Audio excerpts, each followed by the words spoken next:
បងចាប់ផ្ដើមលេងហ៊ានមើលអូនចំកុំបង្ខំមានរឿងអ្វីនេះយាយត្រង់មកបងចាប់ផ្ដើមប្រែស្ងប់ស្ងាត់មិនដូចគ្រាកូនបងអូនអាចស្មានដឹងថាបងបំរុងចាំចេញទើយ៉ាងណាជុំឬនោះគឺបងអ្នកជ្រឹងត្រូវឬខុសដឹងច្បាស់អូនគ្មានសិទ្ធិសម្រេចបើបងយល់ពីអារម្មណ៍អូនពេលនេះតែបន្តិចបងប្រកាន់ជាដឹងអូនឈឺចាប់កម្រិតណាគឺអូនជាអូនដែលត្រូវបាត់បង់รู้មកនៅអនុសាកន្លងក្បែរបានត្រឹមនេះចូលក្នុងសូរបណ្ដែលមកសន្យា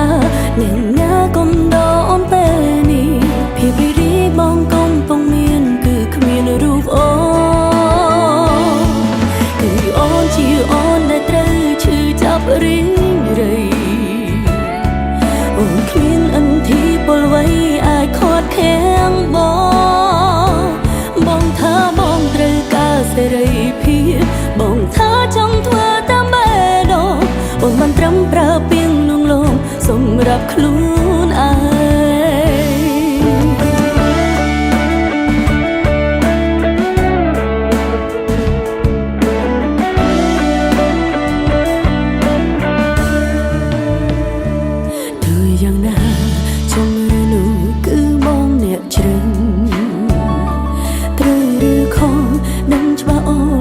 សិទ្ធិសម្រេចបើបងយល់ពីអារម្មណ៍អូនពេលនេះតែបន្តិចបងប្រកាន់ជាដឹងអូនឈឺចាប់កម្រិតណាគឺអូនជាអូនដែលត្រូវបាត់បង់รู้មកនៅអនុសាកន្លងក្បែរបានត្រឹមនេះចូលក្នុងសូរបណ្ដែលមកសន្យាអ្នកណាកុំដកអូនពេលនេះភាពរីរីបងកំពុងមានគឺគ្មានរូបអូនគឺអូនជាអូនដែលត្រូវឈឺចាប់រីងរៃអូនគ្មានអន្ធីពលអ្វីអាចខាត់ខាំងបងថាបងត្រូវការសេរីភាពបងថាចង់ធ្វើ